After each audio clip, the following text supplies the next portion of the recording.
જય ગૌ માતા મિત્રો, આ છે અમારી રેવતી ગૌશાળા અને રેવતી ગૌશાળાની થોડીક કામગીરીનો શોર્ટ મૂક્યો છે.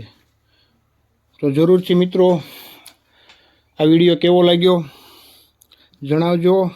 અને અમારી ચેનલને સબસ્ક્રાઈબ ન કરી હોય તો બધા જ મિત્રોને નવા હોય એને સબસ્ક્રાઈબ કરવા વિનંતી. જય ગૌ માતા મિત્રો.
Good.